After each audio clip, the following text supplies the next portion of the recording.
Hello students, I am Sheetal Singh from Panchsheel Balak Inter College, Noida. Today we will read the second poem of class 10th English book First Flight.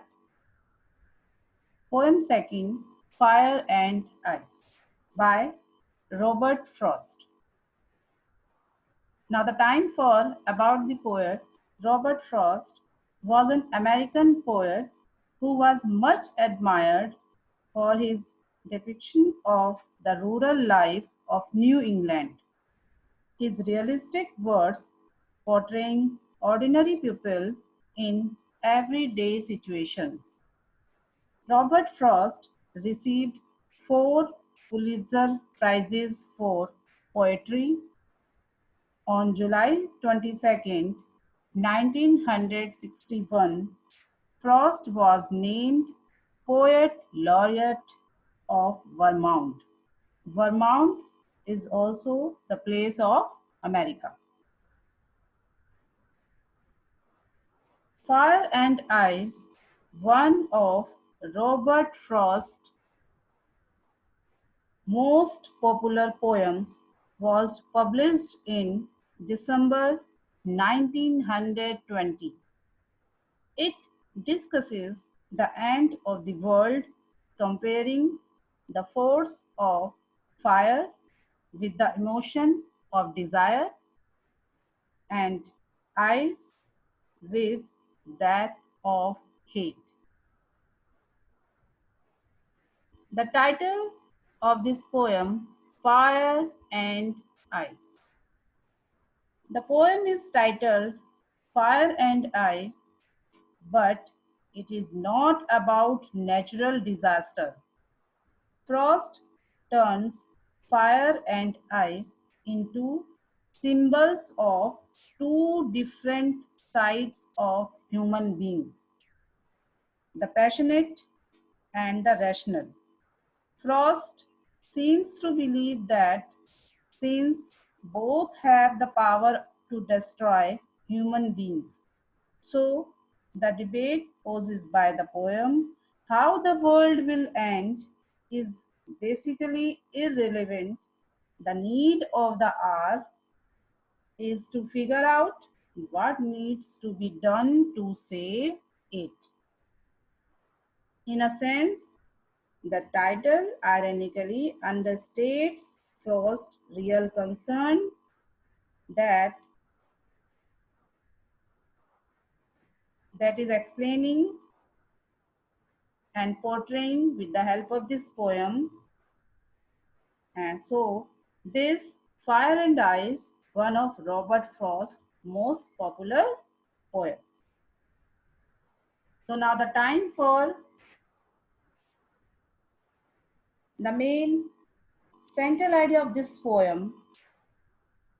The central idea around which the entire poem revolves is that only love and equality, mutual understanding, and sympathy for one and all can help in establishing peace on the earth. So now the time for explanation. The first stanza, Fire and Ice. As you can see in the picture also, that fire here symbolizes as desire and ice symbolizes here as hatred. Fire and ice. Some say the world will end in fire, and some say in ice. From what I have tasted of desire, I hold with those who favor fire. Some. Some say the world will end in fire. Some means here, some people. And in fire means in the end, this world will end in a fireball. and some say in ice. In ice means this world will freeze and ice will cause the end of this world. From what I have tasted of desire. From what I have tasted means from my experience, tasted of desire. Tasted of desire means here experienced passions and desire in love. Hold with those, hold with those here, those who believes that this world will end in fire.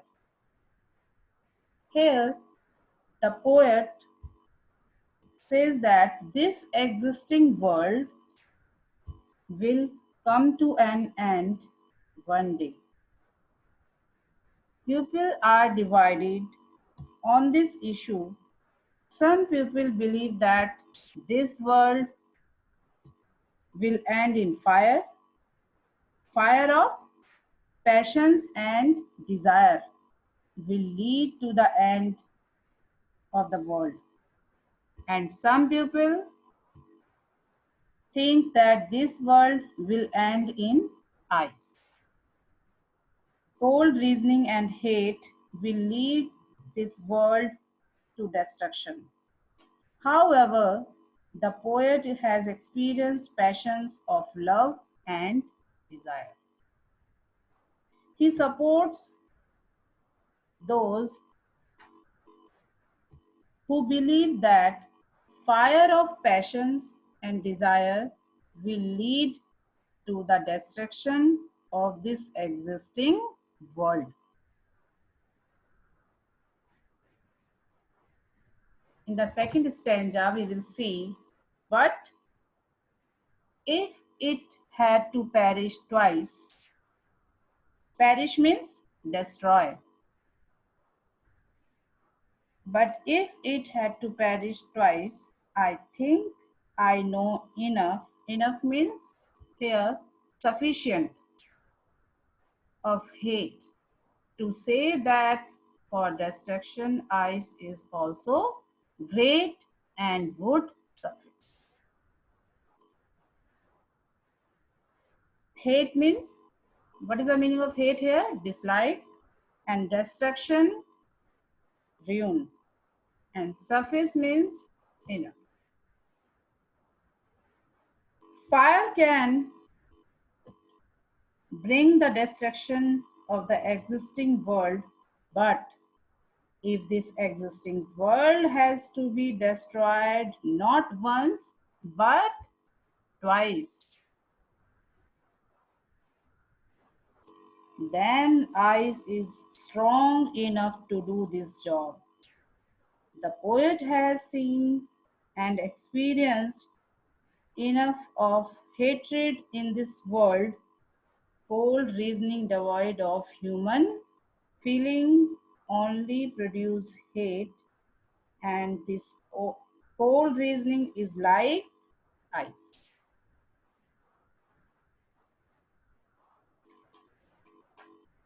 Ice itself is sufficient enough to cause the destruction of this world. So we'll see the main point of this poem. The poet feels that this world of ours will come to an end. He is not very clear when the end will come. He comes to this conclusion on the basis of what pupils say on this subject. He seems to show this agreement at what pupils say regarding the ending of the world. On the basis of what people think, the poet believes that this world will come to an end by the two highly contrasting but powerful elements of nature, that is, fire and ice. Either fire or ice or both will be the cause of the ending of the world. Then the poet links these two powerful nature elements to human beings and their emotions. In the first stanza, the poet shows his agreement with those who believe that fire, that symbolizes here desire of unending things, and shows his agreement with those who believe that fire will cause the end of the world. He links the element of fire to human emotions, desire, or passions. Uncontrolled fire of passion and desire may lead us to the end of the world. And in the second stanza, second alternatives that can cause the end of this world, that is ice, which can also cause the end of the world. In terms of human emotions, ice means hatred created by cold reasoning. Cool and calculated icy reasoning can lead to hate and can be the cause of end of the world. The pupil himself and the poet himself has experienced both these primal emotions of love as well as hate, fire as well as ice, and passion as well as cold reason. So we can understand that ice or hate born out of cold reasoning quite sufficient for causing the end of the world. So now the time for poetic devices that we find in this poem.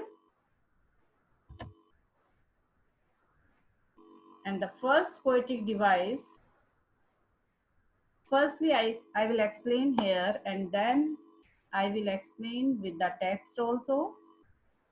The first is metaphor. In the poem, fire and ice are metaphors for desire and hate. In the third line of the poem, the poet has simply implied metaphor in to taste, desire. Frost compares desire to food and unending desires. And the next is symbolism. The poem is all about the two symbols of fire and ice. When the poet associates fire with desire and ice with hate, we know that fire and ice are symbols of human behaviors and emotions. And the third is anaphora. Anaphora, as the lines begin with the same word. And the rhyme scheme is here AB, AA, BC, BC, B. And I will explain this all poetic device and rhyme scheme with the text also. But the next is fifth, assonance. Assonance is the repetition of a vowel sound. And the consonance. Consonance is a pleasing sounding caused by the repetition of consonant sound within sentences, phrases, or in poems. And the next is alliteration. Alliteration is the repetition of the same consonant sound at the beginning of words that are in close proximity to each other. And the last is enjambment, the continuation of a sentence without a pause beyond the end of a line, stanza. This poetic device is used in the last three lines of the poem. Now we can understand these all poetic device easily with the text also. As we will see, the first one, metaphor. Here in the poem, fire and ice are metaphors for desire and hate. In the third line of the poem, the poet has simply implied metaphor to taste desire. Crossed compare desires to food and unending desires. And we find here symbolism also. The poem is all about the two symbols of fire and ice when the poet associates fire with desire and ice with hate. We know that fire and ice are symbols of human behavior and emotions. And the next is anaphora. As the lines begin with the same word as we can see in the first line and second line, some say in the second line, some say the same words in the first line, starting words in the second line. So we can say that here we find anaphora poetic device. And now the time for rhyme scheme. As we can see, the first line ending word fire rhyming with third last word of the sentence desire and fire. So fire, A, desire, A, fire, A. And the second is B. So the rhyme scheme is in the first stanza A, B, A, A. In the second stanza, twice rhyming with ice and surface. And hate rhyming with second line, last word hate is rhyming with fourth line great. So the twice is B, ice, B, and surface B. Hate, C, and great, C. So the rhyme scheme is B, C, B, C, B. And the next is assonance. Assonance is the repetition of a vowel sound. As we can see here, vowel sound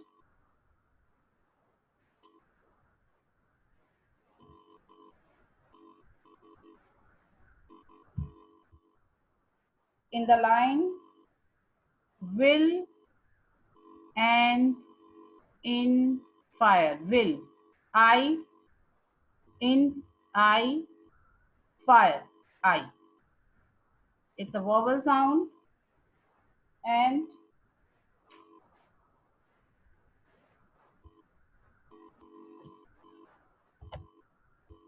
I think I know.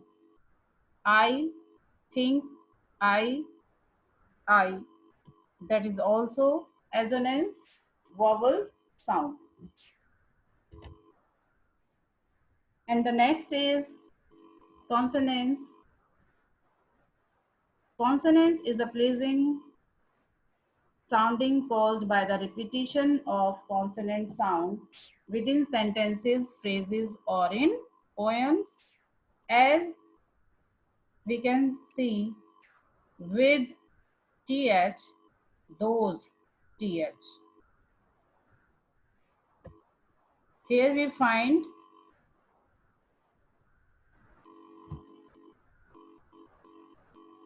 consonants. And now the time for alliteration.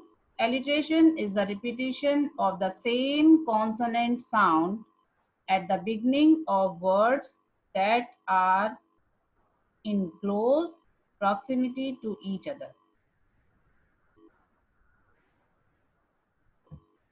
As we can see, some say S, say S, world W, will W.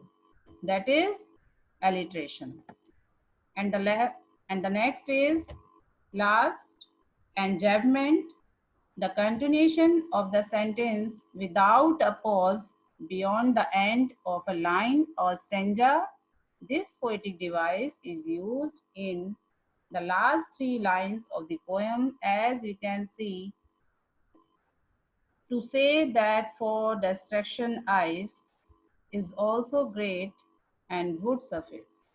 Here in the last three lines, we found enjambment, last three lines without any pause and without any punctuation mark. So that's why we can say that here we found enjambment, poetic device. So now that was the explanation of poem and about poetic devices. And now the time for theme. That what is the theme of this poem? The main theme of Fire and Ice is that human emotions are destructive. When allowed to run unbridled, they can destroy a person morally, mentally, and physically. In this poem, Frost points out that humans will be the agent of their own destruction, one way or another. He seems to compare desire to fire and hate to ice. Both desire and hate are represented by physical forces that could lead to our extinction. We must interpret desire to be something like greed. So, with the help of this poem, Frost wants to give a message for the narrator of the poem in the voice of Robert Frost. It really doesn't matter whether it is fire or ice that will destroy the world. What matter is what is done about the heat or cold. In the sense, this poem is a call to act, to stop arguing about how the earth will end. In fact, man should be debating about what man can do to stop it. So thank you, students. You have to revise this poem thoroughly.